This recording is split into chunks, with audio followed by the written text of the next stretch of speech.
อยู่พากินวันนี้เราจะมากินพิซซ่าไทยใหญ่นะเจ้าคุณแม่ประกาศใส่ส่วนผสมสูตรลับของทางบ้านลงไปกลลงไปกระเป็นนะเจ้าใจมีดเตาะไข่ลงไปแล้วคุณแม่ประกาศกลให้เข้ากันแถมรอบนึงนะเจ้าทุกคนแล้วคุณแม่ประกาศใส่ซอสลงไปเพื่อเพิ่มความนัวแล้วก็กลแถมรอบก่อนเทลงไปในกระทะหลังจากนั้นนะเจ้าคุณแม่ประกาศเคาะให้มันหมดถ้วยแล้วคุณแม่ประกาศมูน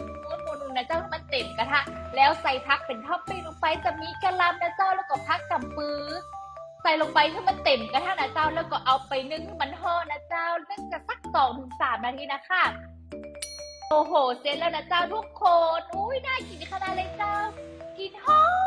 อมน่ารับประทานสุดๆพักแป๊บหนึ่งเพื่อให้มันหายห่อนะเจ้าแล้วคุณแม่ก็จะเตรียมถ้วยเตรียมจานให้เฮานะเจ้าแล้วคุณแม่เป็นใจไม่แงะแสะให้มันลุดออกจากกระทะแล้วก็พับเป็นรูปสามเหลี่ยม